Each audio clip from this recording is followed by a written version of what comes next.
The end is never the end. This is the story of a man named Stanley. Stanley worked for a company in a big building where he was employee number 427. Employee number 427's job was simple.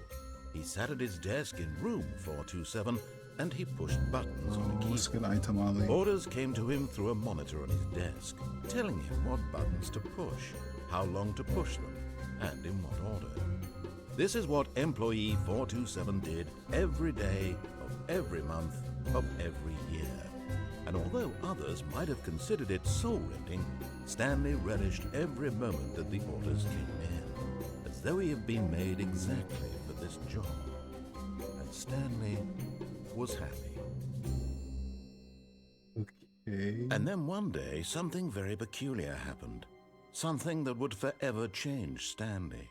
Something he would never quite forget. He had been at his desk for nearly an hour when he realized that not one single order had arrived on the monitor for him to follow. No one had showed up to give him instructions, call a meeting, or even say hi. Never in all his years at the company had this happened, this complete isolation. Something was very clearly wrong.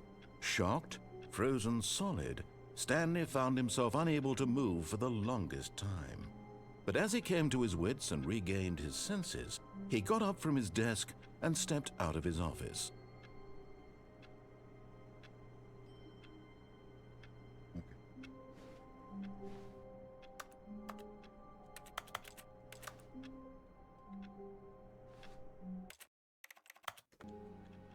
All of his co-workers were gone.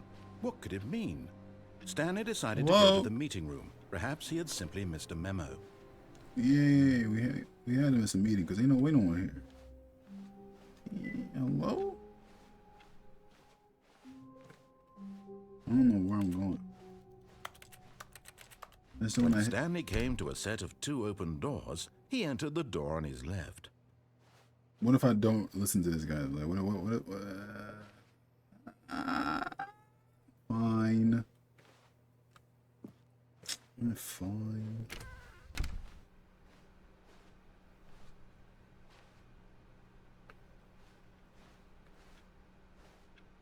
Nah. Stanley, listen to me, Stanley. Listen. Oh, we're gonna die. We're gonna die.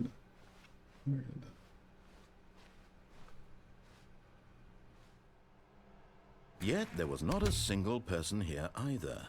Feeling a wave of disbelief, Stanley decided to go up to his boss's office, hoping he might find an answer there.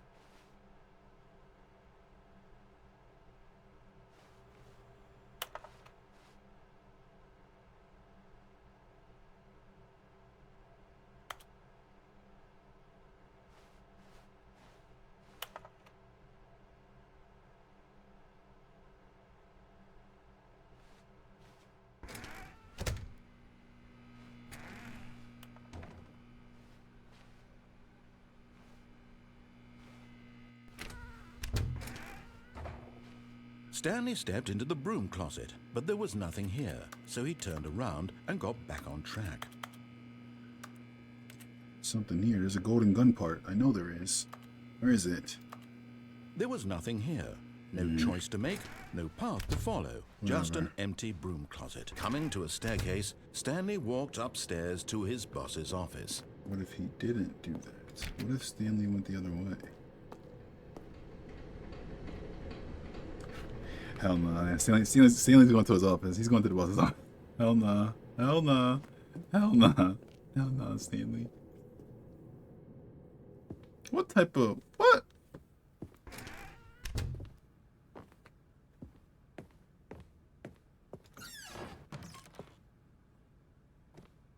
I got the feeling money's for stealing, but you...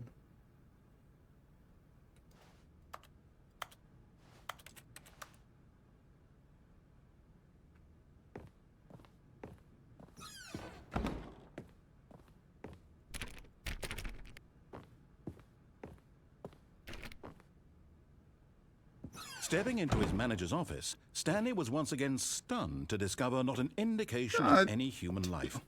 Shocked, unraveled, Stanley wondered in disbelief who orchestrated this. What dark secret was being held from him? What he could not have known was that the keypad behind the boss's desk guarded the terrible truth that his boss had been keeping from him. And so the boss had assigned it an extra secret PIN number, 2845. But of course, Stanley couldn't possibly have known this. My bad, bro. I'm rolling. My bad. Metagaming. How could we do that? Yet incredibly, by simply pushing random buttons on the keypad, Stanley happened to input the correct code by sheer luck. Amazing. He stepped into the newly opened passageway. Yo, Stanley, bro, what? Where do you work at, bro? What is...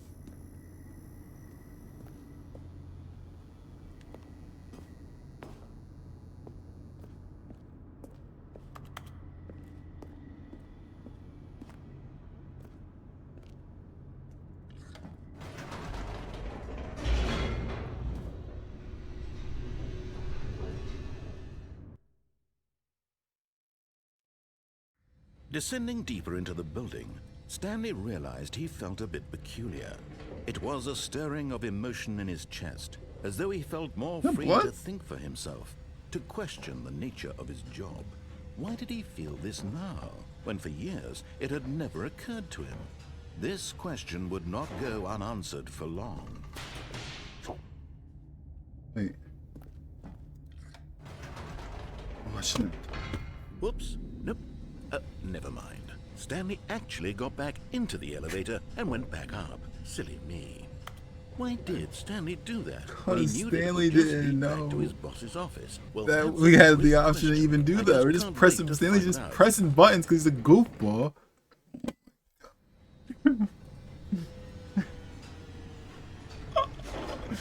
I didn't think he would actually let me do that.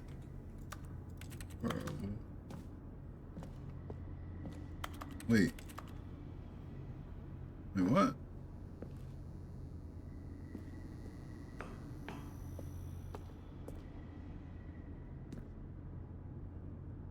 Here we are, Stanley. It's your boss's office. Exactly the way it was before you got onto the elevator. It's still just exactly what it is. What a decision you've made to come up here and look at the office again.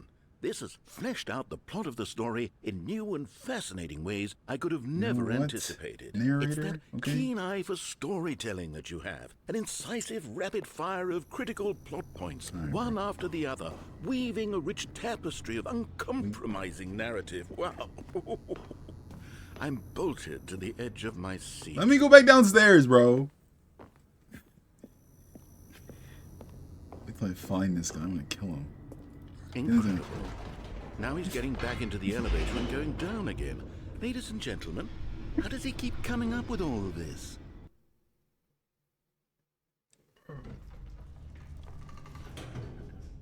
Doesn't count. Surely this time Stanley will walk forward into the spooky corridor, won't he? Wait. No. Stanley walked straight ahead through the large door that read Mind Control Facility.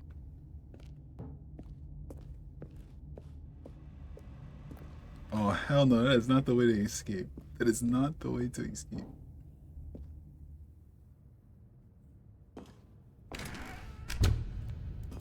Oh my god. We're gonna die. We're gonna die. We're gonna die. We're gonna die. We're gonna die. We're gonna die. We're gonna die. We're going to die. We're going to die. The lights rose on an enormous room packed with television screens. Whoa. What horrible secret did this place hold? Stanley thought to himself. Did he have the strength to find out? It's a platform to a platform? What? Okay.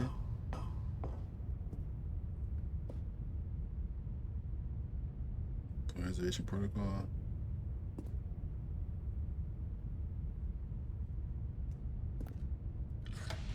Now the monitors jumped to life, their true nature revealed. Wired. Each bore the number of an employee in the building, Stanley's co-workers. The lives of so many individuals reduced to images on a screen, and Stanley, one of them, eternally monitored in this place where freedom meant nothing. Turn number 22... 2 something, I forgot. 247, I think? Forgot. This mind control facility, it was too horrible to believe. It couldn't be true. Had Stanley really been under someone's control all this time? Was this the only reason he was happy with his boring job? That his emotions had been manipulated to accept it blindly? 287. Was it 247 or 87? I don't remember. No. He refused to believe it. He couldn't accept it. His own life in someone else's control? Never. It was unthinkable. Wasn't it? Was it even possible? Had he truly spent his entire life utterly blind to the world? But here was the proof. The heart of the operation. Controls labeled with emotions. Happy, or sad, or content. Walking, eating, working. All of it monitored and commanded from this very place. And as the cold reality of his past began to sink in, Stanley decided that this machinery would never again exert its terrible power over another human life. For he would dismantle the controls once and for all.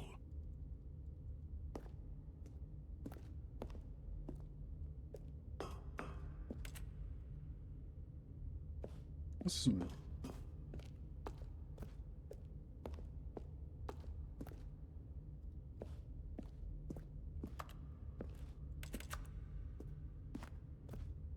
The staircase? What's that? What's that button up there? There's a button. Hey, what's this stuff?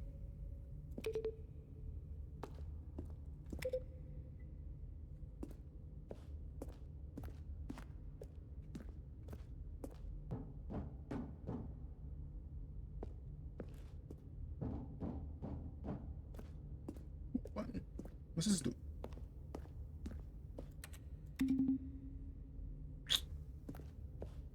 Nothing. What's this one do?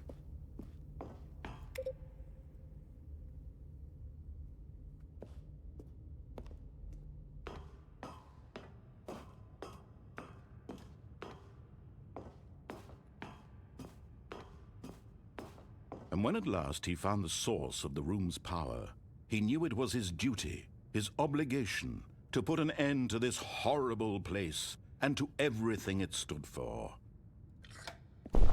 Oh, Stanley, you didn't just activate the controls, did you? After they kept you enslaved all these years, you go and you try to take control of the machine for yourself. Is that what you wanted?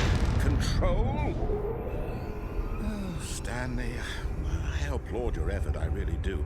But you need to understand, there's only so much that machine can do. You were supposed to let it go, turn the controls off, and leave. If you want to throw my story off track, you're going to have to do much better than that.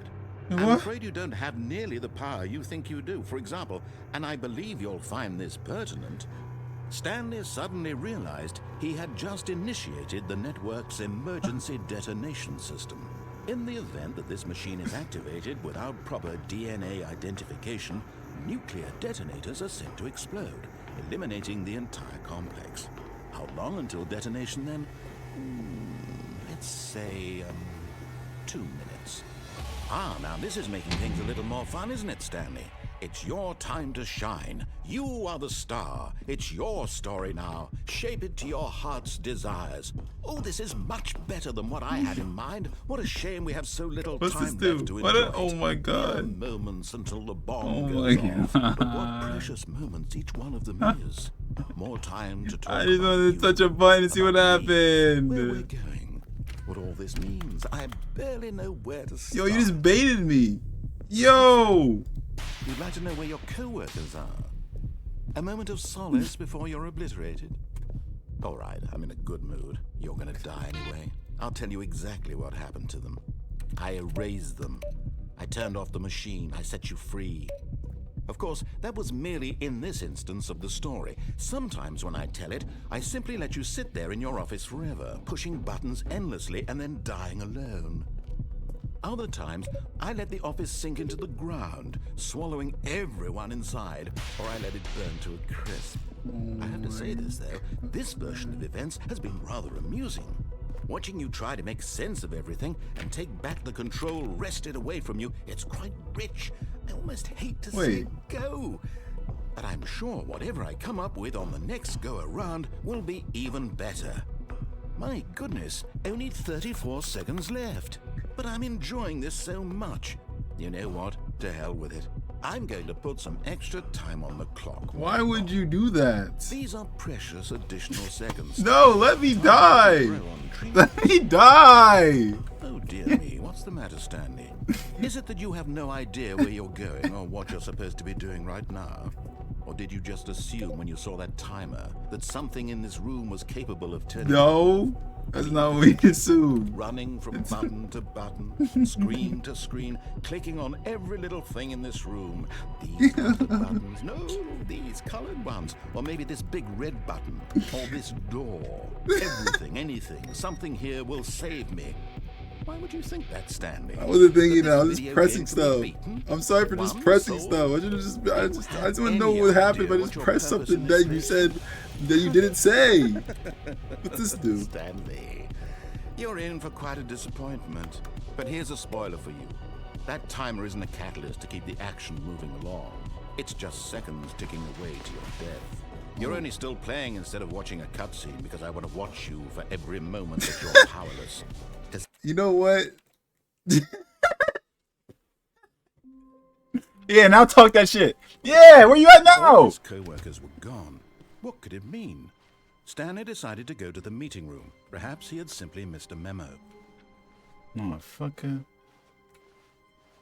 Watch this. When Stanley came to a set of two... Nah, I'm going right. Now what? This was not the correct way to the meeting room, and Stanley knew it perfectly well. Perhaps he wanted to stop by the employee lounge first, just to admire it. Ah, yes, truly a room worth admiring. It had really been worth the detour after all. Just as spent, but eager to get back to business, Stanley took the first open door on his left. No. I'm not going that way. Stanley was so bad at following directions, it's incredible he wasn't fired years ago.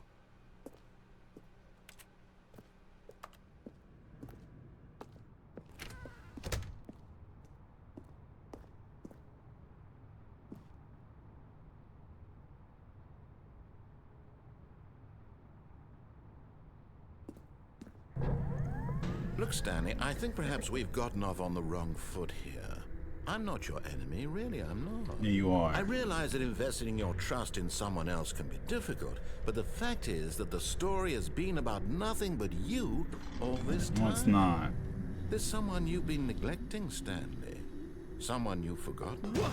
Really? Yeah. I was in the middle of something. Do you have zero consideration for others? No, because now you made me mad. I want something bad to happen to you? Yes. I don't know how to convince you of this, but I really do want to help you. No, you to don't. show you something beautiful.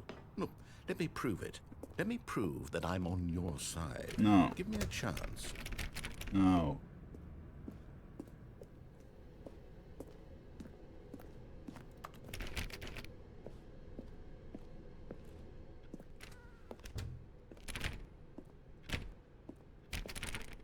Now listen carefully, this is important. Stanley walked through the red door. Oh my god, it's actually scared me because it's open.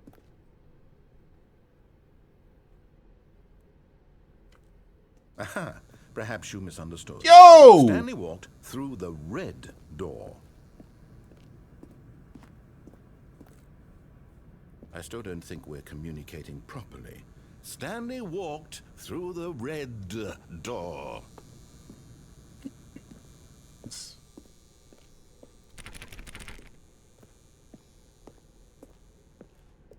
All right, fine. Go ahead, Stanley. You want to know so badly what's out there? You want to find out what lies at the end of this road you've chosen? Well, don't let me stop you.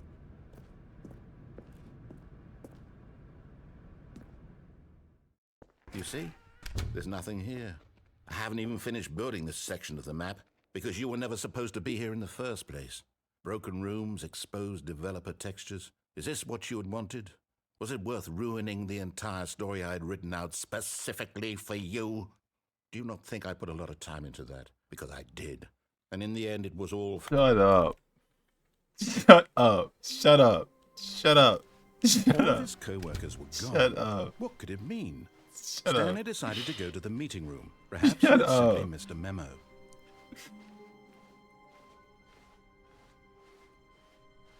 When Stanley came I'm to going this assess way the two again. open door, this was not the correct way to the meeting room, and Stanley knew it perfectly well. Perhaps I'm he gonna wanted to win. stop by the employee lounge first. I don't know what I'm just trying to win, but I'm admire gonna it. win. Wow. Yes. This room. What a beautiful room. What a gorgeous, gorgeous room. Thank goodness Stanley had taken this detour on his way to the meeting room. Life without having experienced this room was now too horrible, but eager to get back to business, Stanley took the first love open day. door on his left. I'm not going that way. I'm going this way again.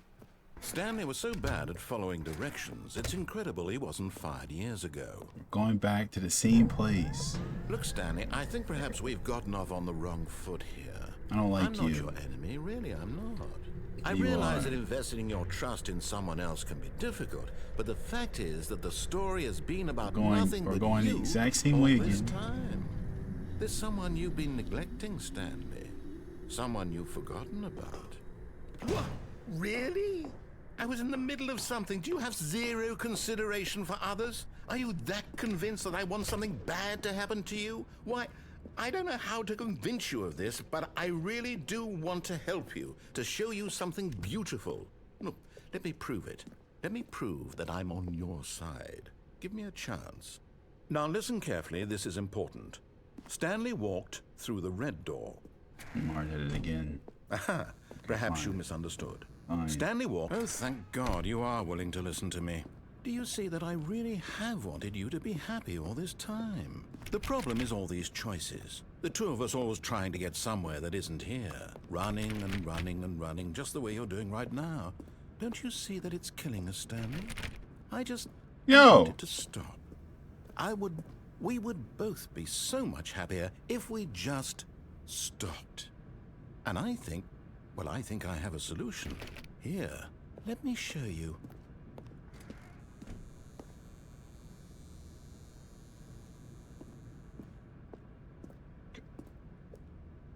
Oh, wait, what?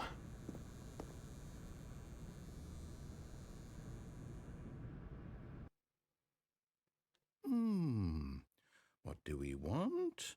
What are we looking for?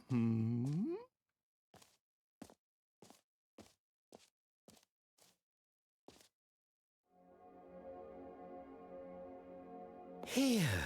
Yes. Oh, it's beautiful, isn't it? If we just stay right here, right in this moment with this place, Stanley, I think I feel happy. I actually feel happy.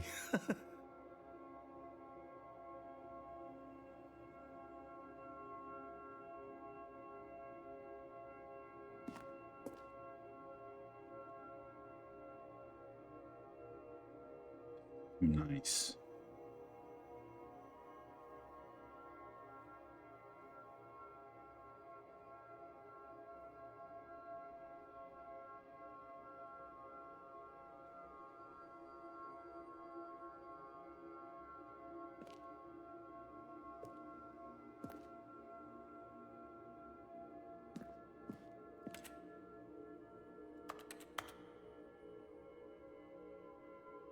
He's not talking.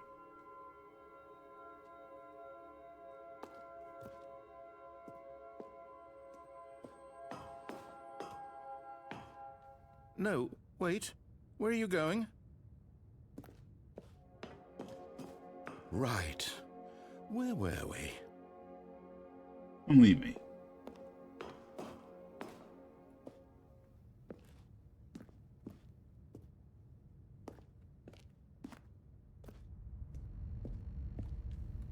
Oh, no. Stay away from those stairs. If you hurt yourself, if you die, the game will reset. We'll lose all of this.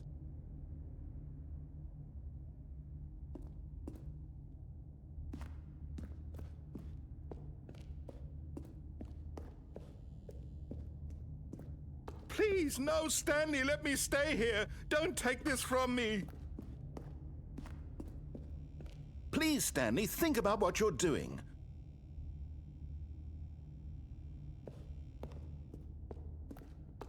This is bait. This is crazy bait. It's crazy bait. No. I'm not jumping off for him to be like, you thought you'd kill yourself? No. No. I think I have to do that though because. Good. We can't be too safe. Promise me you won't go back there. Just stay here. Stanley doesn't listen, and Stanley doesn't think this is beautiful. Okay, he kind of thinks it's a bit beautiful.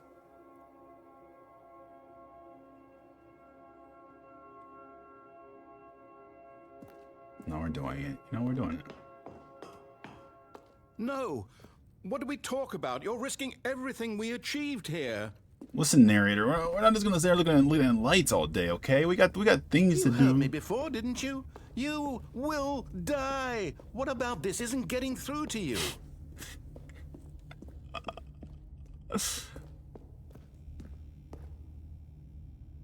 No! Oh, thank God you lived. You had me worried there for a moment. Now, can we please get back to the other room? Oh, no. No. What are you doing, Stanley? Please, I'm asking you not to take this away from me. 1 second, I can't bro. go back to what I was before. If you die, we'll both go back. Why are you doing this? I'm hard-headed. You know this. Stanley, let's go back to the other room. Can you do that for me? No. My God. Is this really how much you dislike my game? That you'll throw yourself from this platform over and over to be rid of it? Yes. You're literally willing to kill yourself to keep me from... Yes, because I don't like you. Am I reading the situation correctly? Yes. Or maybe you're just getting a kick out of it. Let me die. I don't know anymore. Let me I die. wanted us to get along. But I guess that was too much to ask. It looks like you wanted to make a choice after all. You're not trustworthy. Well, this one is yours. Stop using your sad voice.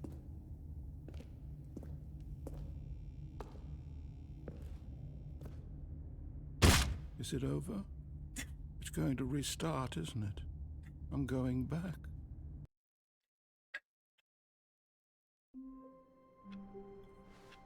Okay. All of his co-workers were gone. What could it mean?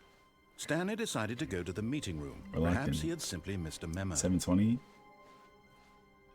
Should have.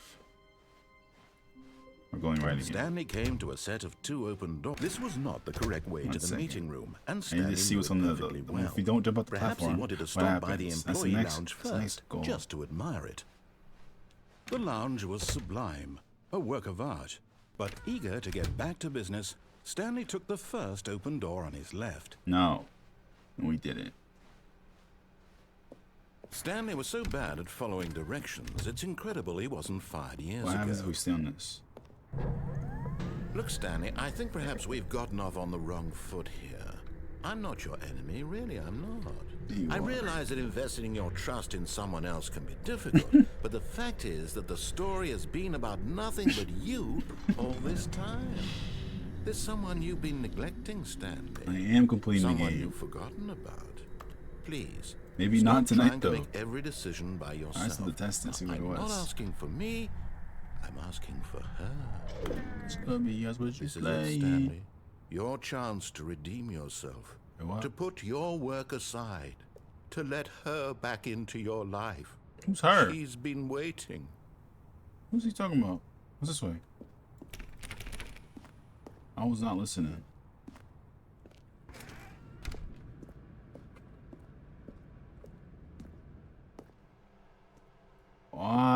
Got him. Got him. Wait. Oh no. I think we overcooked. I think we're now stuck in this. Oh my God, wait, what?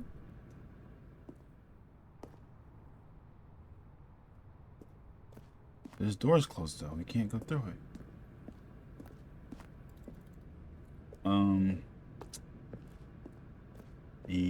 Wait, what are we picking this flat for? What happens?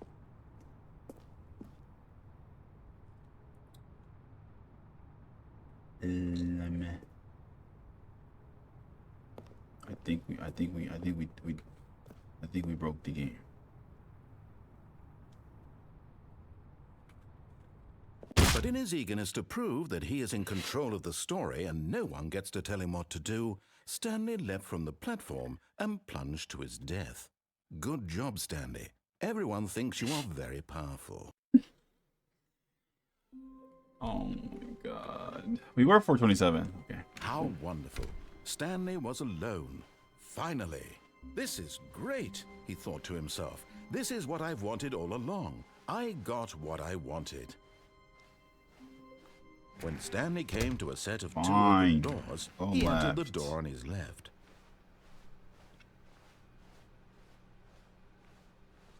Yet there was not a single person here either.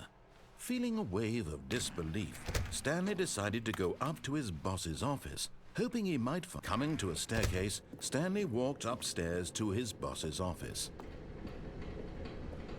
But Stanley just couldn't do it. He considered the possibility of facing his boss. Admitting he had left his post during work hours, he might be fired for that. And in such a competitive economy, why had he taken that risk? All because he believed everyone had vanished? His boss would think he was crazy. And then something occurred to Stanley. Maybe, he thought to himself, maybe I am crazy. All of my co-workers blinking mysteriously out of existence in a single moment for no reason at all. None of it made any logical sense. And as Stanley pondered this, he began to make other strange observations. For example, why couldn't he see his feet when he looked down?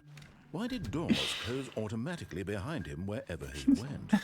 And for that matter, these rooms were starting to look pretty familiar. Were they simply... Let me out! No, Stanley said to himself. This is all too strange. This can't be real. And at last, he came to the conclusion that had been on the tip of his tongue. He just hadn't found the words for it. I'm dreaming! He yelled.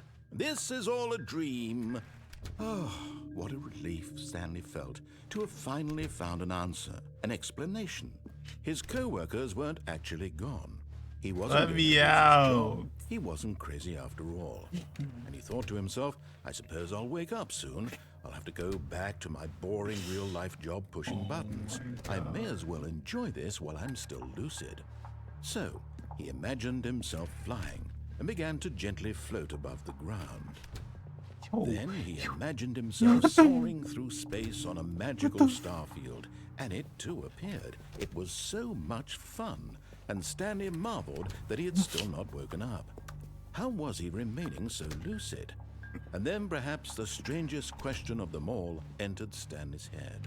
One he was amazed he hadn't asked himself sooner. Why is there a voice in my head dictating everything that I'm doing and thinking? Now the voice was describing itself being considered by Stanley, who found it particularly strange. I'm dreaming about a voice describing me, thinking about how it's describing my thoughts, he thought. And while he thought it all very odd and wondered if this voice spoke to all people in their dreams, let me out. That of course. Let me out. How could it be? Was Stanley simply deceiving himself, believing that if he's asleep, he doesn't have to take responsibility for himself? Stanley is as awake right now as he's ever been in his life. Now, hearing the voice speak these words was quite a shock to Stanley. Let me out! After all, he knew for certain, beyond a doubt, that this was in fact a dream.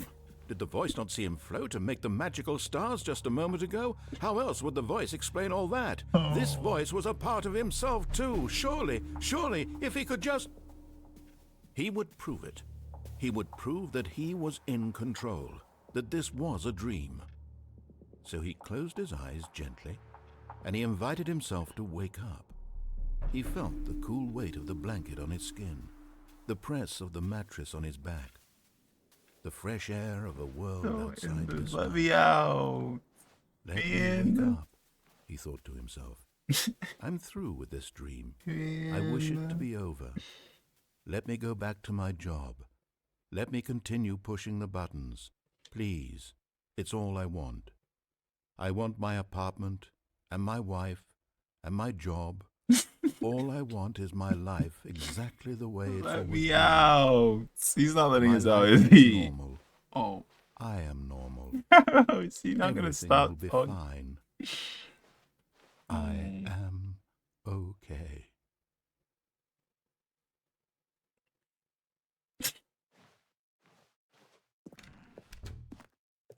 Stanley began screaming. Please, someone. Fuck this guy. Fine. Okay, I'll listen. I'll listen. I'll listen. Fine. Fine. Fine. I'll listen. Minutes, I'll listen. days, centuries. Did something crucial happen while my senses were turned? He made a note to be more careful with time. When Stanley came to a set of 2 open doors, he entered the door on his left.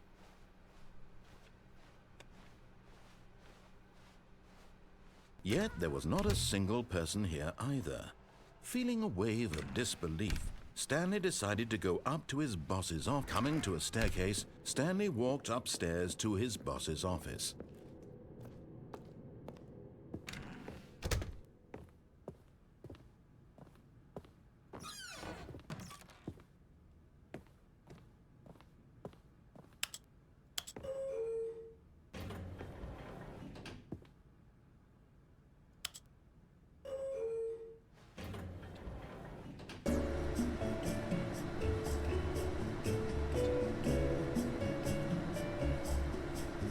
Stop looking at me, okay? Stop looking at me. I know you're looking at me. Stop looking at me. Stop looking at me. Stop looking at me. Stop.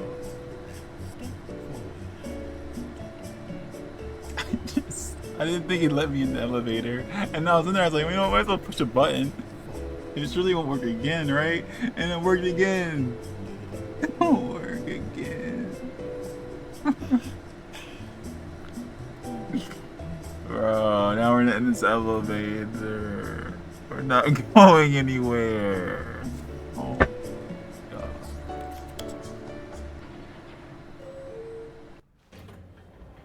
Fine, okay.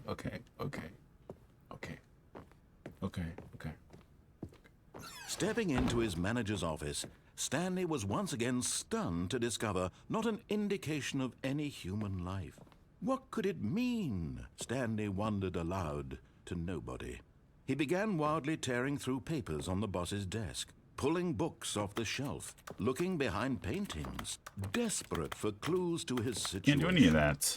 But his attention was caught by a keypad behind the boss's desk. What could its purpose be? In fact, this keypad guarded the terrible secret that lay buried below his feet. And so the boss had assigned it an extra secret PIN number, 2845. But of course, Stanley couldn't possibly have known this.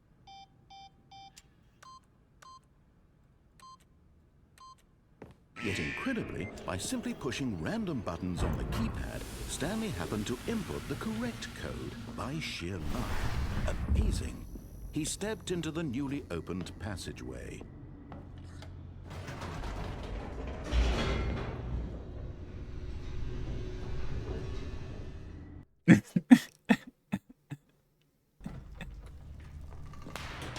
Oh, man. Stanley walked straight ahead through the large door that read Wait, but Mind like... Control Facility.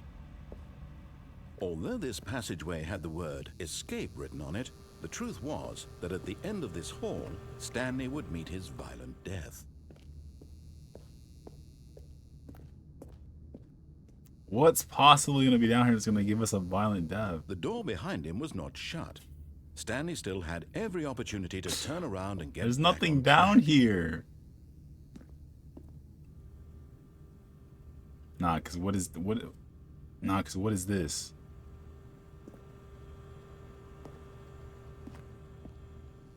At this point, no, you know Stanley what? was You making know a what? conscious, concerted effort to walk forward okay. and willingly confront his death. Okay.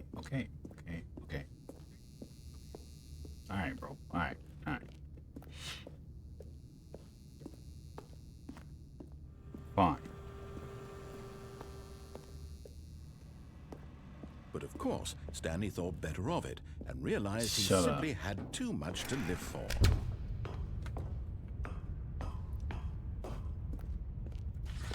The lights rose on an enormous room packed with television screens.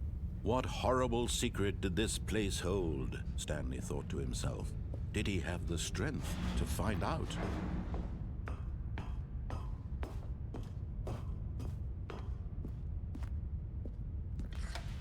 Now the monitors jumped to life, their true nature revealed. Each bore the number of an employee in the building, Stanley's co-workers. The lives of so many Stanley's individuals camera reduced to images is facing on a screen, and Stanley, one of them, eternally monitored in this place where freedom meant nothing.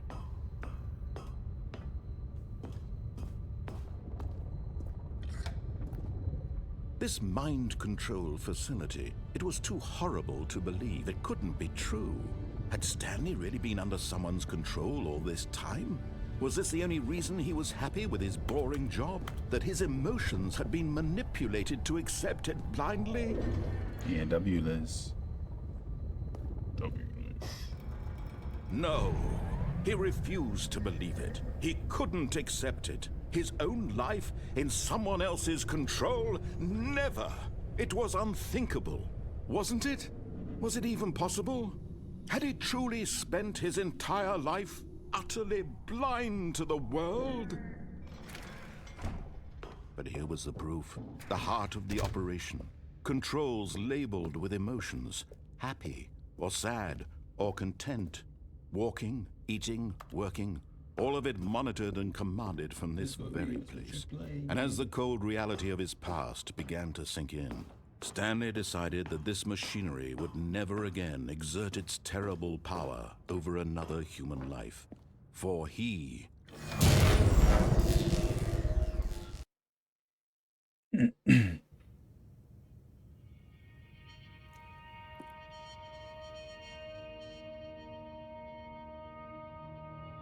blackness, and a rising chill of uncertainty.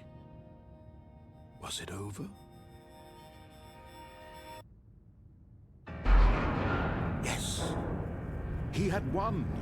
He had defeated the machine, unshackled himself from someone else's command. Freedom was mere moments away. And yet, even as the immense door slowly opened, Stanley reflected on how many puzzles still lay unsolved. Where had his co-workers gone? How had he been freed from the machine's grasp? What other mysteries did this strange building hold? But as sunlight streamed into the chamber, he realized none of this mattered to him, for it was not knowledge or even power that he had been seeking, but happiness. Perhaps his goal had not been to understand, but to let go.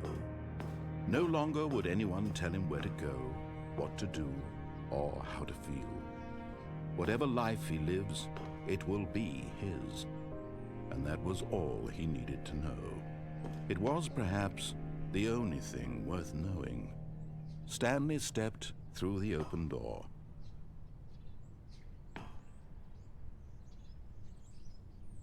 Stanley felt the cool breeze upon his skin, the feeling of liberation, the immense possibility of the new path before him. This was exactly the way, right now, that things were meant to happen. And Stanley was happy. Holy flashbang. Oh my god.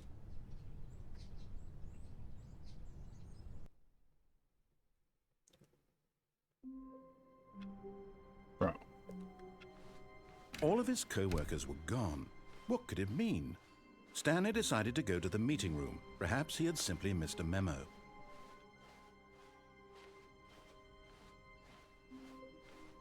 When Stanley came to a set of two open doors, this was not the correct way to the meeting room, and Stanley knew it perfectly to well. that door that we didn't Perhaps go he through. wanted to stop by the employee lounge I first, need to know what just happens. to admire it.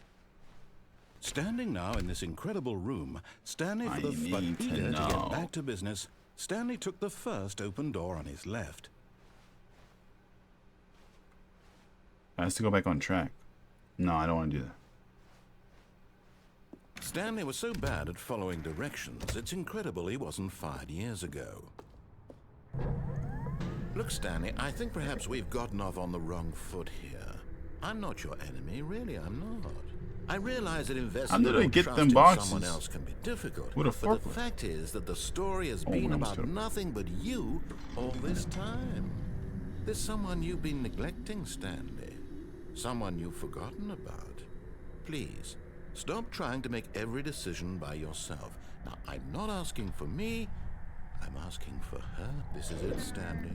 Your chance to redeem yourself, to put your work aside, to let her back into your life. She's been waiting.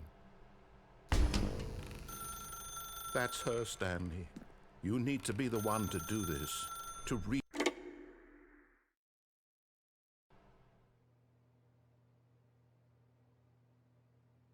What? Oh, Stanley, is that you? Hold on, sweetie. Sorry to keep you waiting. I'm just pulling the bread out of the oven. All right. Okay, there we go. All right, now, I want you to come in and tell me all about your day. Gotcha. Oh, come on. Did you actually think you had a loving wife who'd want to commit their life to you? I'm trying to make a point here, Stanley. I'm trying to get you to see something. Come inside. Let me show you what's really going on here. Sorry, but you're in my story now.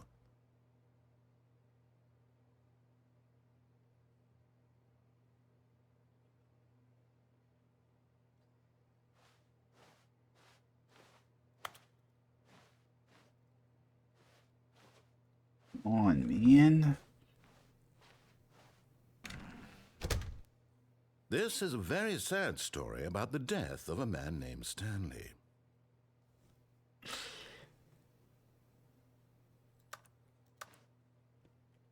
Stanley is quite a boring fellow. He has a job that demands nothing of him, and every button that he pushes is a reminder of the inconsequential nature of his existence. Look at him there, pushing buttons, doing exactly what he's told to do. Now he's pushing a button. Now he's eating lunch. Now he's going home. Now he's coming back to work. One might even feel sorry for him, except that he's chosen this life. No, I'm pressing more buttons. Let me out. Let me out. Oh my god. There's no way out, is there?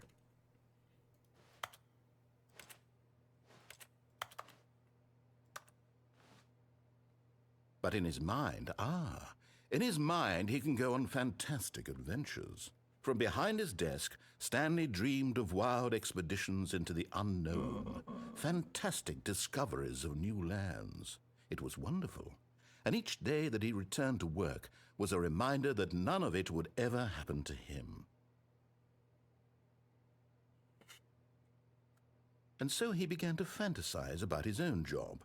First, he imagined that one day while at work, he stepped up from his desk to realize that all of his co-workers, his Where's the boss, TV? everyone in the building had suddenly vanished off the face of the earth.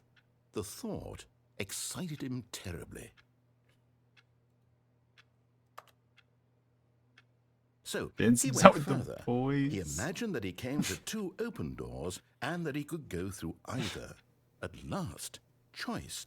It barely even mattered what lay behind each door. The mere thought that his decisions would mean something was almost too wonderful to behold. As he wandered through this fantasy world, he began to fill it with many possible paths and destinations. Down one path lay an enormous round room with monitors and mind controls. And down another was a yellow line that weaved in many directions. And down another was a game with a baby. And he called it the Stanley Parable. It was such a wonderful fantasy, and so in his head he relived it again And then again, and again, over and over, wishing beyond hope that it would never end, that he might always feel this free. Surely there's an answer down some new path, mustn't there be? Perhaps if he played just one more time. But there is no answer. How could there possibly be? In reality, all he's doing is pushing the same buttons he always has. Nothing has changed. The longer he spends here, the more invested he gets, the more he forgets which life is the real one. Oh my god.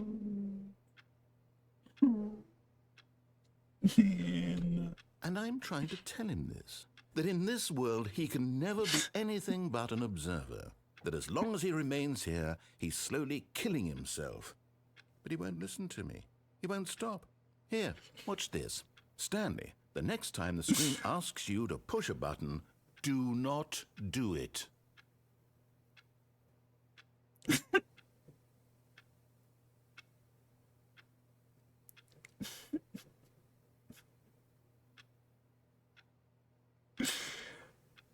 And but nothing's happening, so you have to do it.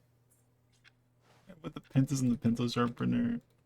Come on, man. You see? Can he just not hear me? No. How can I tell him in a way that he'll understand that every second he remains here, he's electing to kill himself? How can I get him to see what I see? How can I make him look at himself?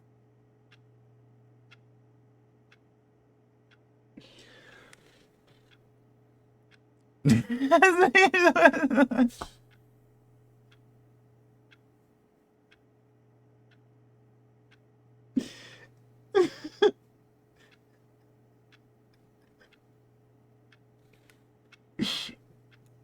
suppose I can't, not in the way I want him to. But I don't make the rules. I simply play to my intended purpose, the same as Stanley. We're not so different, I suppose. I'll try once more to convey all this to him. I'm compelled to. I must. Perhaps, well, maybe this time he'll see. Maybe this time. And I tried again, and Stanley pushed a button.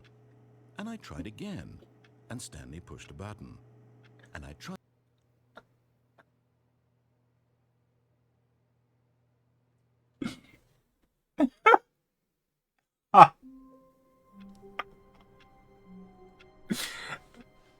How wonderful.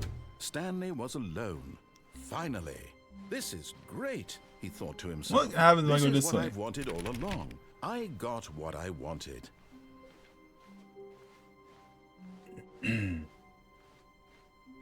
When Stanley came to a set of 2 open doors, this was not the correct way to the meeting room, and Stanley knew it perfectly well. Oh, I Perhaps he see wanted to stop something. by the employee lounge first, just to admire it. Stanley felt lightheaded, butterflies in his stomach. But eager to get back to business, Stanley took the first open door on his left. And so he detoured through the maintenance section, walked straight ahead to the opposite door, and got back on track.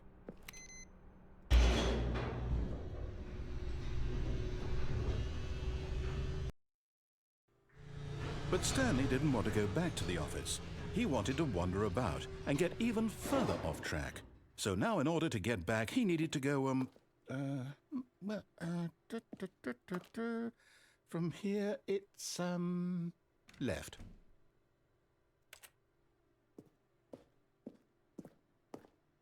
Oh, no, it's to the right, my mistake.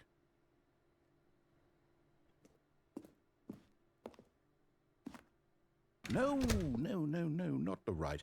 Why would I have ever said it was to the right? What was I thinking? It's clearly... Oh dear, would you hold on for a minute, please? Now, let's see. We went down right, left, down, left, right. Yep, okay, yes. I've got it now. This story is absolutely, definitely this way.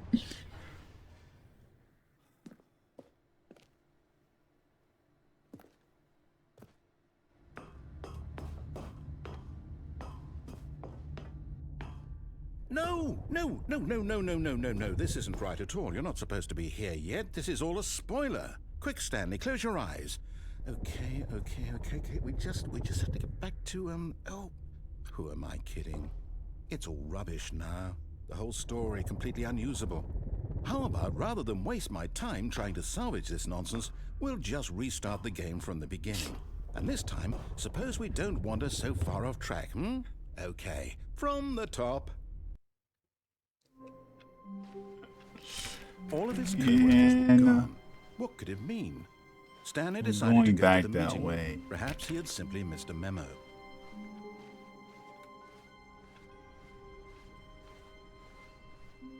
When Stanley... Wait, what? No, I restarted. I swear I definitely restarted the game over, completely fresh. Everything should be... Oh, did something change? Stanley, did you change anything when we were back in that room with all the monitors? Did you move the story somewhere or... Hold on. Why am I asking you? I'm the one who wrote the story. It was right here just a minute ago. I know for sure that it's here somewhere. Okay, then. It's an adventure. Come, Stanley. Let's find the story. Oh my god.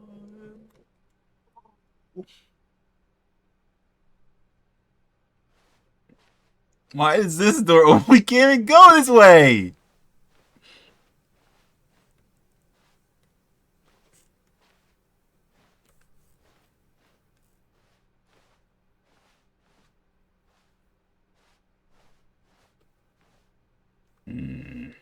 I'll say it. This is the worst adventure I've ever been on. I can promise you there definitely was a story here before. Do we need to restart the game again? Well, I find it unlikely that we'll ever progress by starting over and over again, but it's got to be better than this. Okay, let's give it a shot. Why not? You know what, bro? Oh, you know what? You know what? All of his co-workers were gone. What could it mean? Stanley decided to go to the meeting room. Perhaps he had simply missed a memo.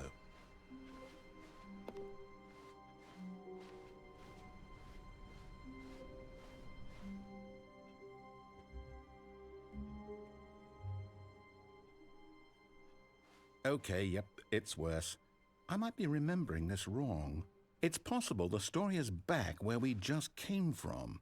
Why don't we go back the other direction and see if we missed anything?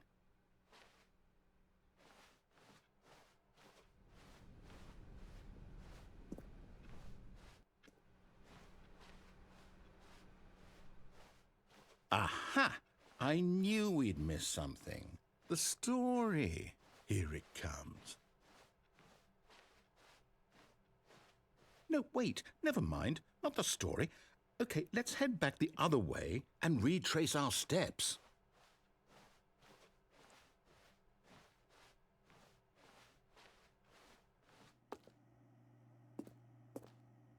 Now this... Well, I'll be honest, I don't recognize this place at all. Is this the story? I don't think so. I can't quite recall, but I believe my story took place in an office building. Is that correct? Do you remember, Stanley? Well, do you know what?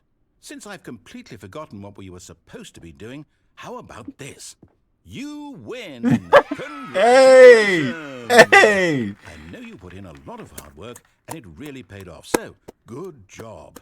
That's how we do it right there. That's how we do it. No, I don't feel right about this at all. We both know you didn't put in any actual work for that win. What do you Some people mean? win fair and square, and this was not one of those Yes, situations. it was. Okay? This I'm getting counts. weirded out by whatever this place is. I don't care what might happen this time. I have to restart.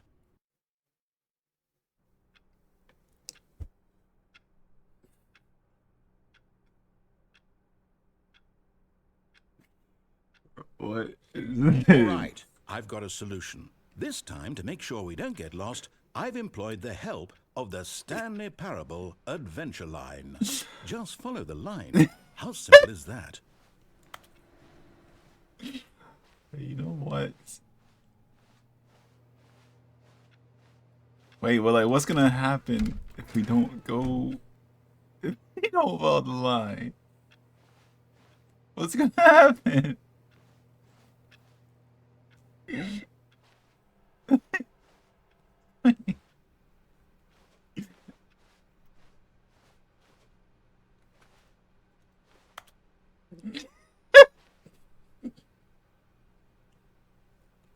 No, I'm down. We're leaving it up to the line from now on.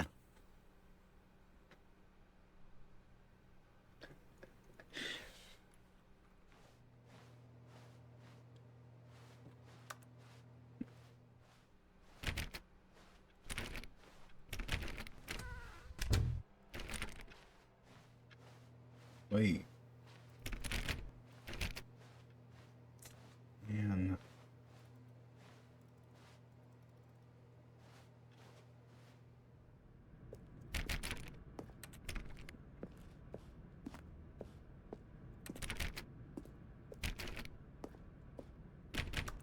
You see? The line knows where the story is. It's over in this direction. Onward, Stanley, to destiny. Though, What if here's a thought. Wouldn't wherever we end up be our destination, even if there's no story there? Or to put it another way, is the story of no destination still a story? Simply by the act of moving forward, are we implying a journey such that a destination is inevitably conjured into being via the very manifestation of the nature of life itself? Okay, Stanley, I need to follow this train of thought for a minute. Just stick with me. Now, we can both agree that the nature of existence is in fact a byproduct of one's subjective experience of that existence, right? Okay. Now, if my experience of your existence rests inside of your subjective experience of this office, is this office, in fact, the skeleton of my own relative experiential mental subjective construct? Whoa. Hang on. That got a bit weird back there. Well, I'd like to apologize. Not sure where I was going with all that. You know what? I think what we need right now is a bit of music to lighten the mood.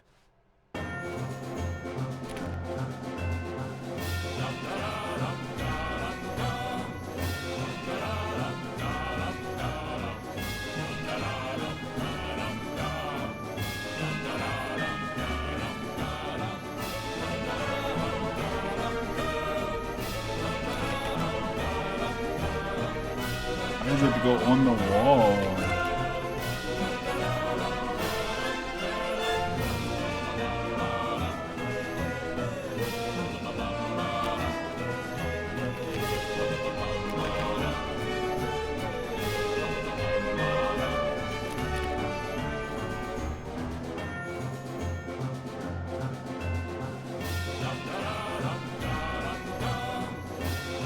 You know what?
What?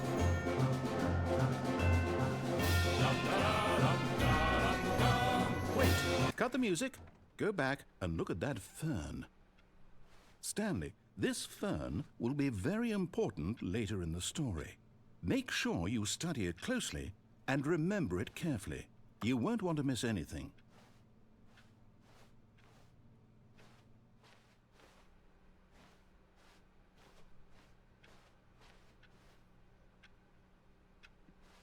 Wait, what? We're back at the office? No.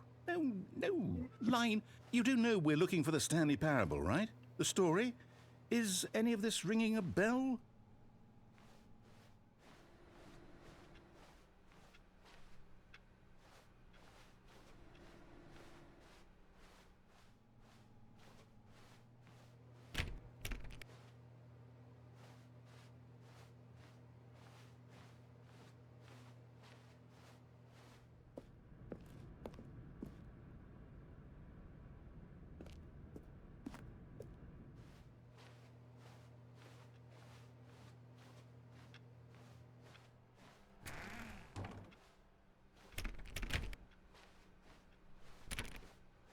Still missing the doors. Did we make a mistake following the line? Perhaps we could have found the story on our own.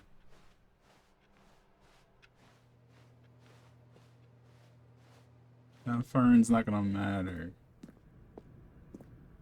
Oh, no, not again, Line. How could you have done this to us? And after we trusted you, after everything we've been through, you... Well, I can't take this anymore. To hell with it. Restart.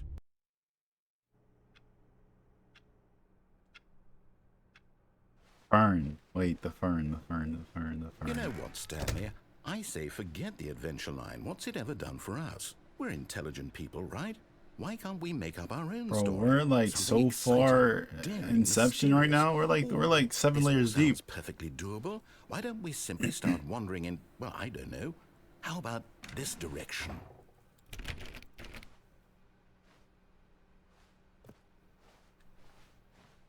Now, yes, this is exciting. Just me and Stanley forging a new path, a new story. Well, it could be anything.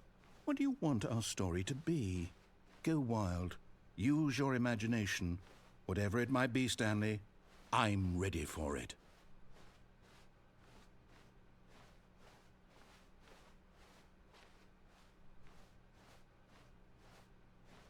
Oh, no, not you again. Stanley, I'd also like to veto the line from having any role in our awesome new story. No lines or monitor rooms. Just don't acknowledge it, and we should be fine.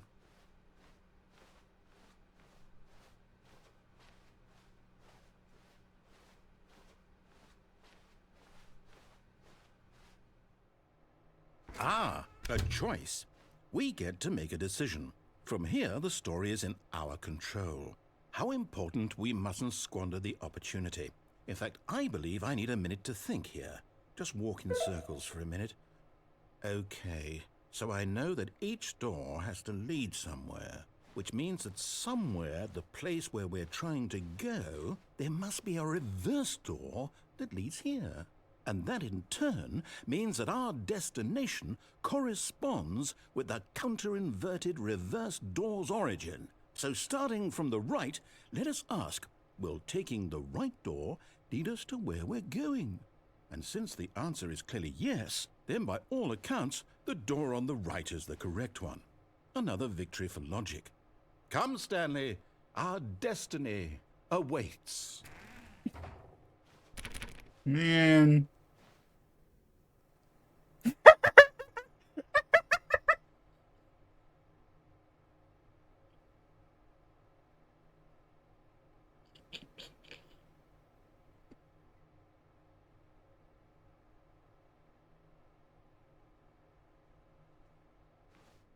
Oh, hold up, what's this? The confusion ending. You're telling me that's what this is? It's all one giant ending? And we're supposed to restart the game, what, eight times? That's really how all this goes? It's all determined? So now, according to the schedule, I restart again. Then what? Am I just supposed to forget? Well, what if I don't want to forget?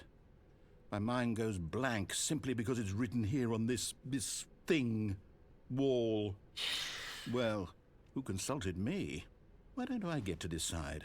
Why don't I get a say in all of this? Is it really... No, it can't be. I don't want it to be. I don't want the game to keep restarting. I don't want to forget what's going on. I don't want to be trapped like this. I won't restart the game. I won't do it. I won't do it. I won't do it. And the timer stopped? Does that mean, did we do it? Did we break the cycle? The, whatever it is that made this schedule? How would we even know?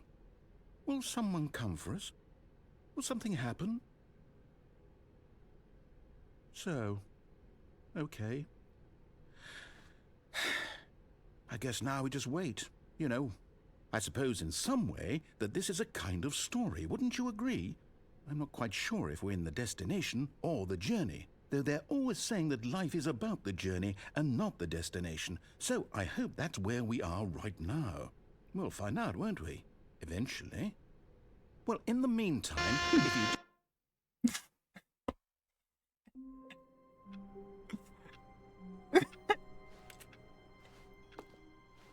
I can't wait to tell this story to my co-workers, Stanley thought. How amusing they'll find it. Oh, won't we all just laugh and laugh at the time I thought everyone had gone missing.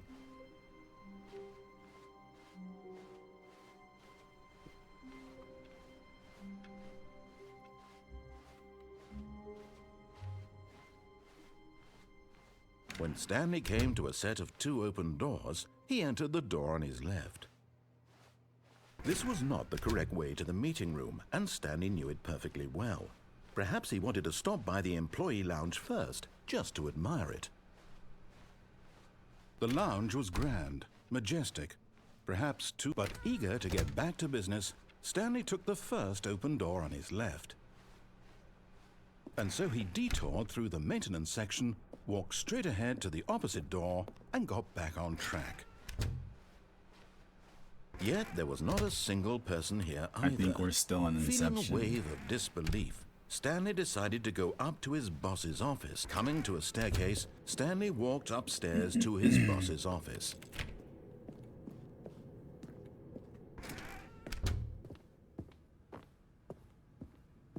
The moment he entered his manager's office, Stanley froze in his tracks. Not a living soul Maybe we're not in anywhere. Inception anymore? Could he really be all alone?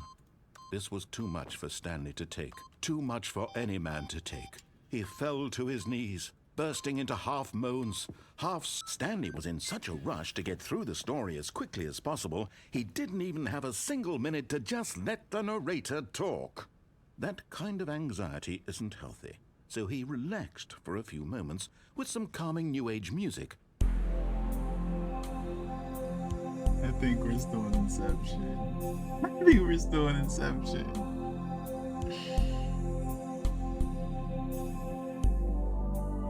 Feeling soothed and rejuvenated, Stanley calmly walked forward into the opened passageway.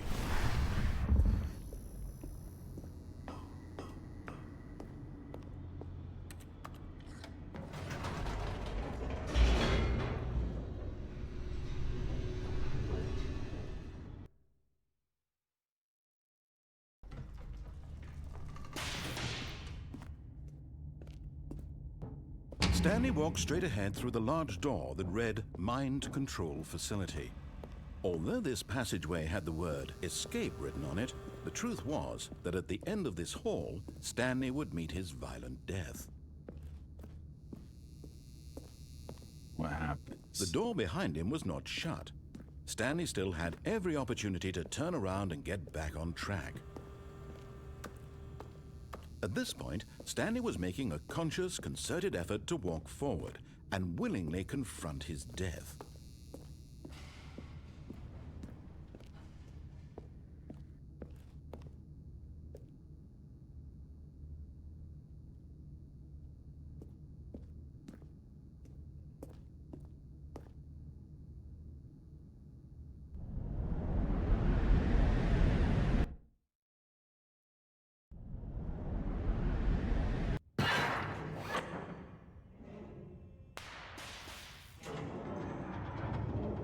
As the machine whirred into motion and Stanley was inched closer and closer to his demise, he reflected that his life had been of no consequence whatsoever. Stanley can't see the bigger picture. He doesn't know the real story, trapped forever in his narrow vision of what this world is. Perhaps his death was of no great loss, like plucking the eyeballs from a blind man. And so he resigned and willingly accepted this violent end to his brief and shallow life. Farewell, Stanley.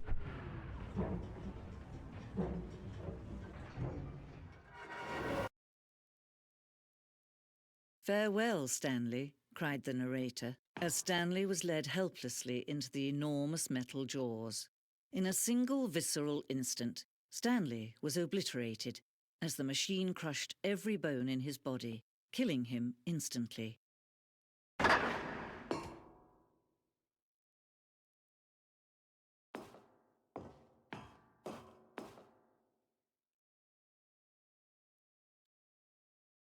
And yet it would be just a few minutes before Stanley would restart the game, back in his office, as alive as ever.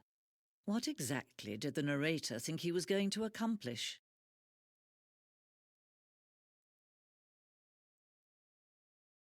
When every path you can walk has been created for you long in advance, death becomes meaningless, making life the same. Do you see now? Do you see that Stanley was already dead from the moment he hit start?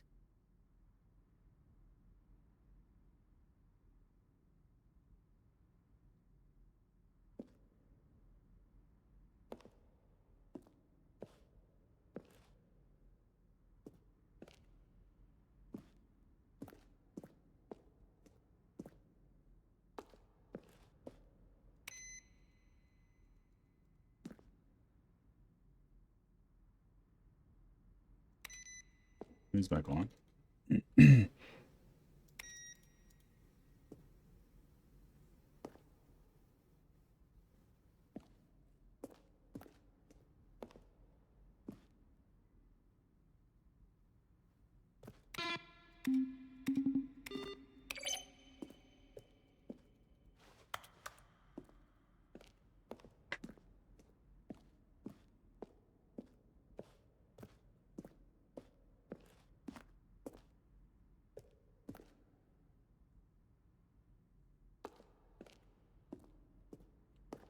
It's this way.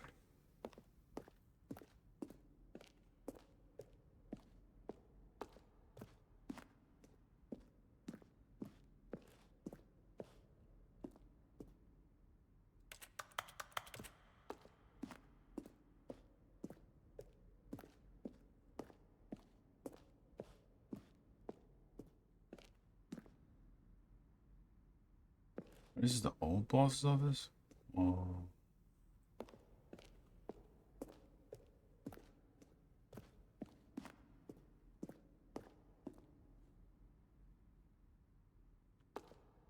The other one, then. And finally, he pushed the number 9. Stanley pushed the number 6.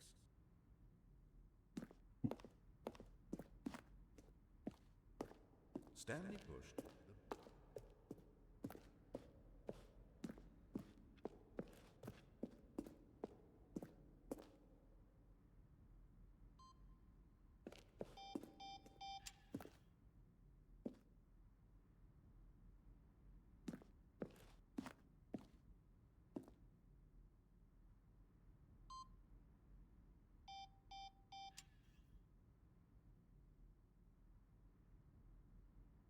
Players found it too difficult to remember what was up and what was down. That's the old kind of room?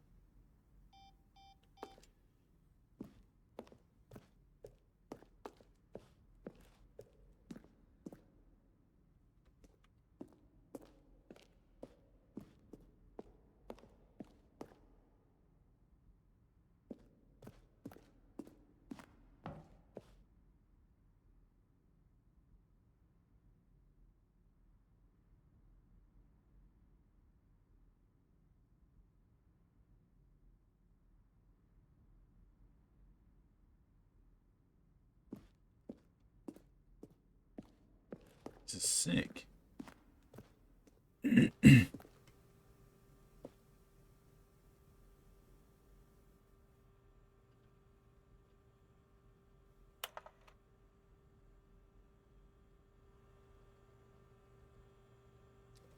What? Okay. Okay.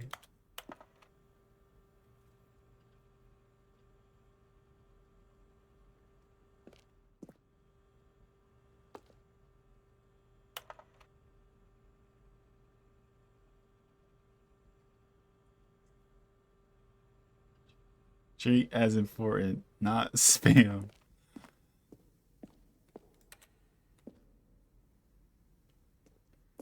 Right, right.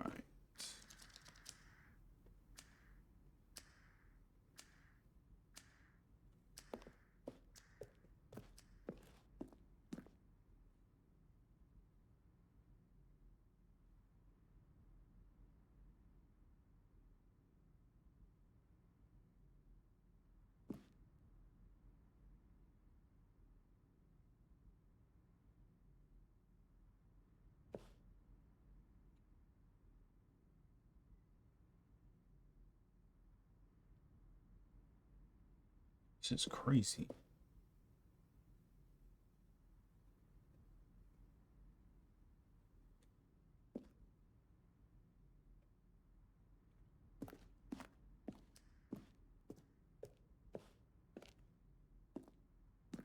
What? Zending?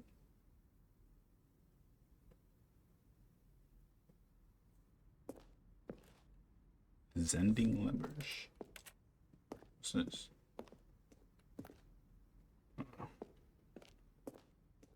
Zending modern.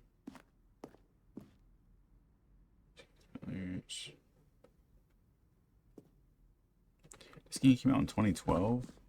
Would make good.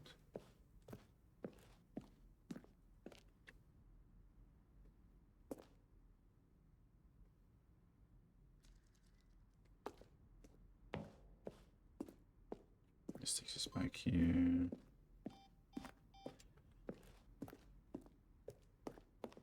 Do we go over here? On the day, because we went on the steps. Yeah, we didn't. Well, let's just stay in the office.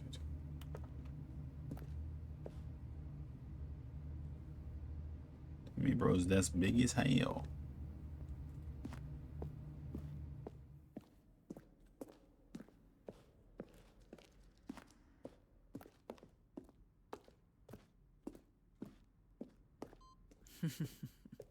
Oh, look at these two. How they wish to destroy one another. How they wish to control one another. How they both wish to be free.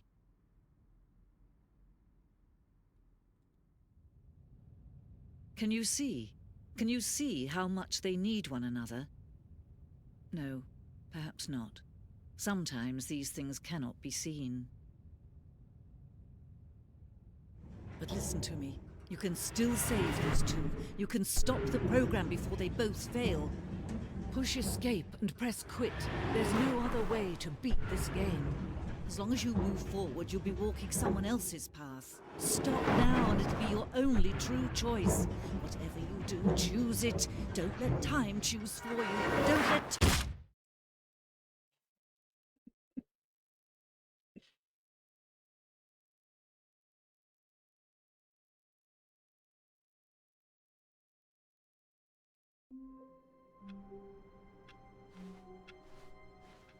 All of his co-workers were gone. What could it mean? Stanley decided to go to the meeting room. Perhaps he had simply missed a memo.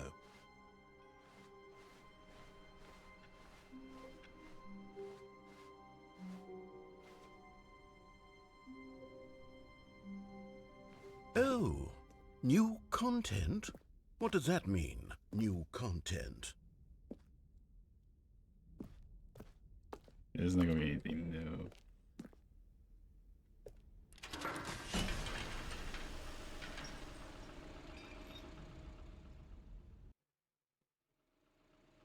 Oh, never mind.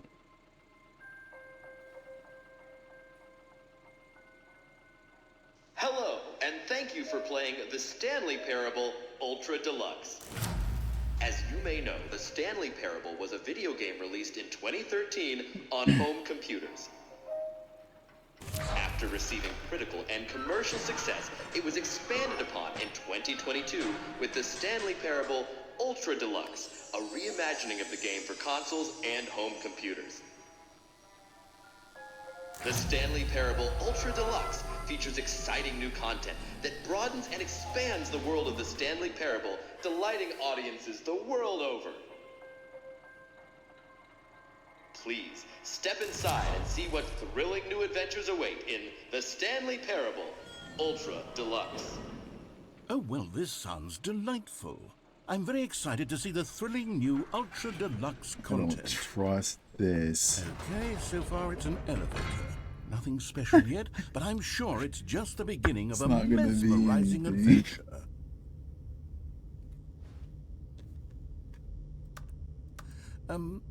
Is it broken? What's going on here? Should we be moving somewhere or... Oh, there we go. All right, finally, at long last, it's on to the new content. I've never been more ready. Let's do it.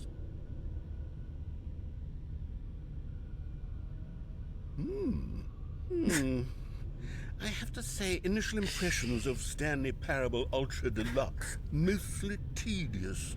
It's as if them... Oh, okay. Let's see the content. Gimme the content, Stanley. All right. All right, let's see. It's the jump circle.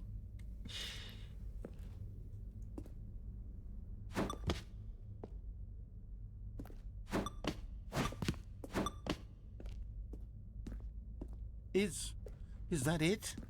Surely that's not all the new content. There has to be something else, right?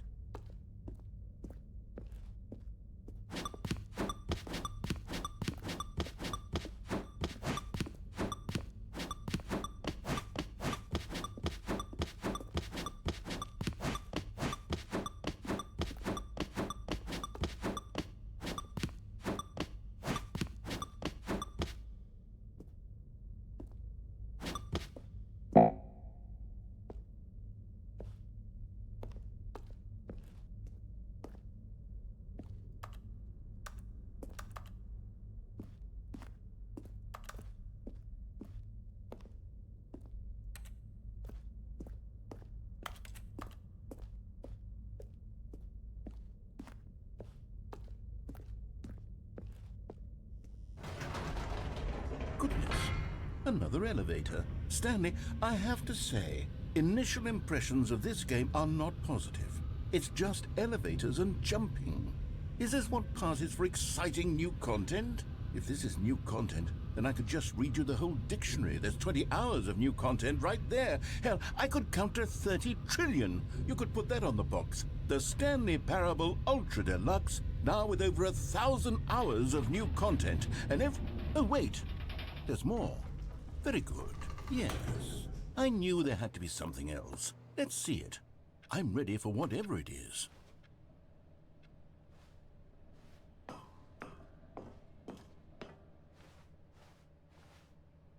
That's it? Oh, you've got to be kidding me. You see, Stanley? This is what happens when greedy video game developers with no respect for their fan base rush a cheap expansion to market for no reason other than to make an easy dollar. And don't get me started on the level of craftsmanship that's gone into it. In fact, I'm looking right now at the game's achievements, and it's hard to believe one of them actually says, "Test achievement, please ignore." What quality assurance department signed off on this? I'm infuriated and I'm offended, and I intend to find these people on Twitter and hold them personally accountable. It's my fault, Stanley. I built up too much anticipation around the new content, I'm afraid. It could never have lived up to such expectations. If you're still with me, why don't we just reset the game, and we'll try to get back to what the Stanley Parable is really about. No frills, no gimmicks. Just you and me having a great time together like always. What do you say, friend?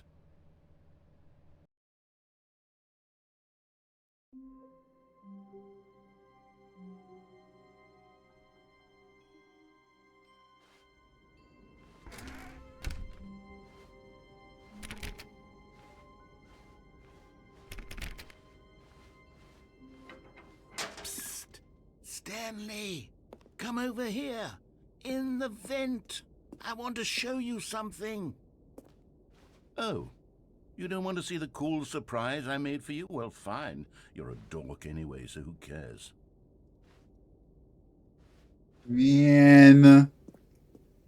Oh, never mind. You're not a dork.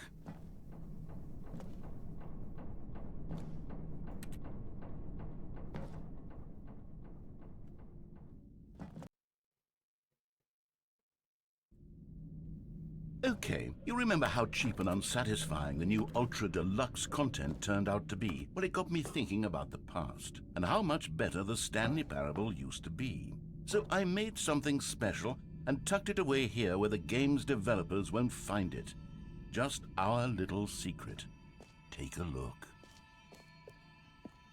I call it the Memory Zone. It's where I've been storing all my favorite memories so I can relive the peak experiences of my life whenever I want. Experiences like the launch of the Stanley Parable on PC. You see, Stanley, doesn't the Memory Zone remind you of how wonderful Stanley Parable was before it was sullied with a cheap re-release? Remember back in October of 2013 when the game originally launched? Back then, video games had integrity. Back then, it all meant something. Oh, the waste.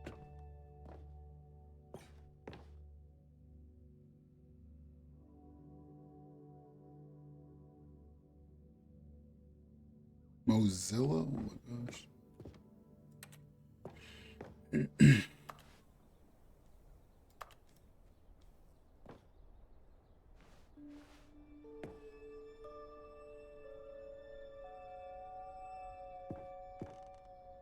Go outside.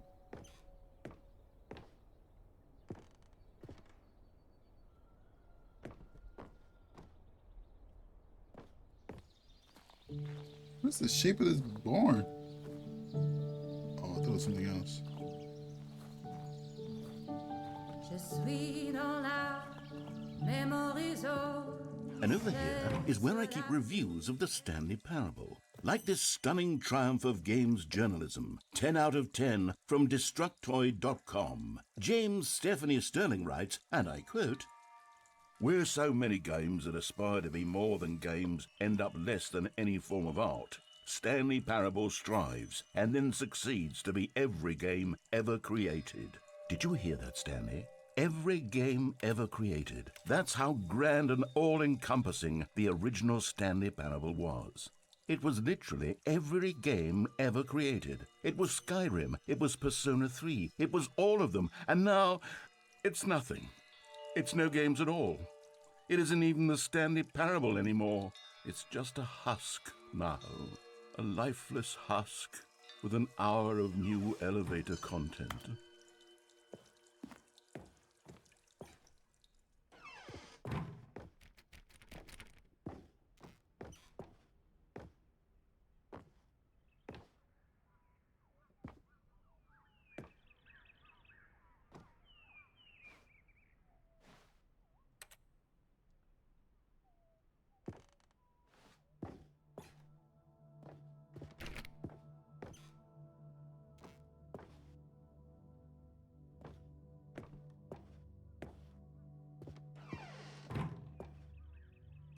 Here's another moving passage, this time from GameSpot.com. The Stanley Parable is both a richly stimulating commentary on the nature of choice in games and one that offers some of the most enjoyable, surprising, and rewarding choices I've ever been confronted with in a game. 9 out of 10. Don't you get it, Stanley? The game was perfect. It didn't need anything else. It didn't need new content.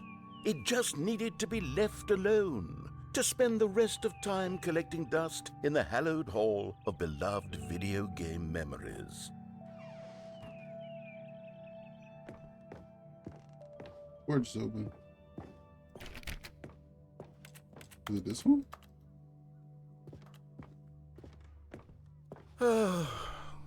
These were simpler times, Stanley.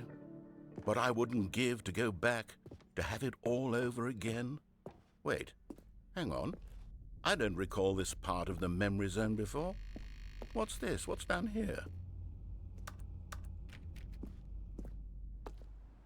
Oh no.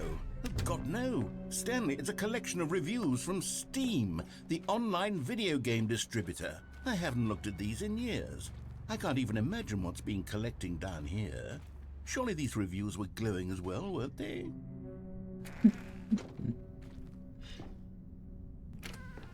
Honestly, I could not be bothered to play this game to full completion. The narrator is obnoxious and unfunny, with his humor and dialogue proving to be more irritating than entertaining. Unfunny!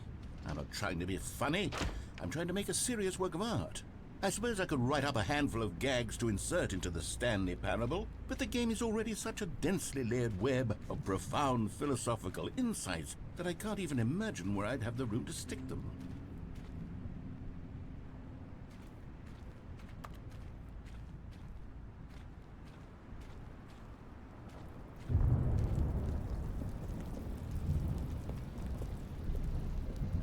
Okay, let's see what this one says. While the idea for the game is good, for someone who prefers non-linear games, this preachiness gets annoying fast. Preachy? Stanley? I'm not preachy, am I? You can tell me if I'm preachy. Honestly, you can. Oh, goodness. This is actually quite shocking for me. Well, to be honest, I had always thought of the game's dialogue as being rather terse to begin with. You can't know how much fluff I cut from the game to get it to feel as light and airy as it... Well, I always thought it did, but maybe it wasn't. Dear, what an awful memory to have to hold on to. These black marks on my otherwise unimpeachable track record. I feel like a failure. Like I let these people down. Perhaps the Stanley Parable isn't quite as sterling as I always remembered. What's this one got to say? You constantly have to stop doing anything so the narrator can catch up with his long-winded explanations of what's happening. I wish there was a skip button. A skip button? Well, yes. Yes, I think we can do that. If I'm truly too preachy, then maybe letting you skip ahead for just a moment, surely it couldn't hurt. Not if it means we can strike these negative reviews from the record. Only positive reviews of the Stanley Parable. That's my motto today, and it's always been my motto. I'd do anything for the customer, Stanley. Yes, a skip button we shall have.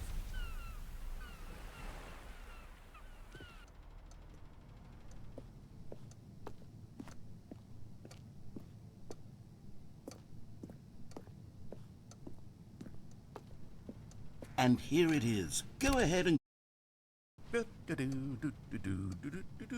Oh, you're back, you see. You were only frozen in time for a few minutes, but it was plenty of time for me to deliver a long, rambling monologue full of unnecessary verbal flourishes and lengthy ruminations on the nature of choice in video games. Of course, I happen to believe it was perhaps one of my more profound such ruminations. Not that, of course, you need a description of it, but if I had to describe it, I'd say it was perhaps less of a rumination and more of a treatise. Or maybe a manifesto. Look, I'll outline it for you very briefly, and you can tell me what you think. Okay, so my theory is that any choice you've ever made is simply a series of choices made by the person who you are, or were, or will be at the time of having made said choice. That is to say, if by articulating a choice you've already made, you bring that choice into being, then by making no choice and saying nothing, are you not simply erecting in the... Well there, sport. You really did catch me rambling on a bit, didn't you? But that's the power of the button. The minute I start to go off on a thoughtless display of self-absorption, it's right at your fingertips to go poof, and it's all over. Oh, I can't wait to see what Cookie 9 will say about this, and whether they'll edit the rating of their Steam review, or at least change some of the wording, perhaps. To be honest, I don't even know if one can change their review. Okay, welcome back, Stanley. Now, I should say that the amount of time the button has been skipping through is becoming longer and longer. That last one was, well, I want to say maybe 30, 45 minutes? It's not unendurable by any means, but it's, well, there's really only so much I can ramble on to myself about. I know, it's shocking, isn't it? But at any rate, I do suggest that we not press the button again. I think the skip button has been aptly demonstrated, and we can say goodbye to it and just... Wait. How do we get out of here? Where did the door go? Wasn't there a door that led into this room?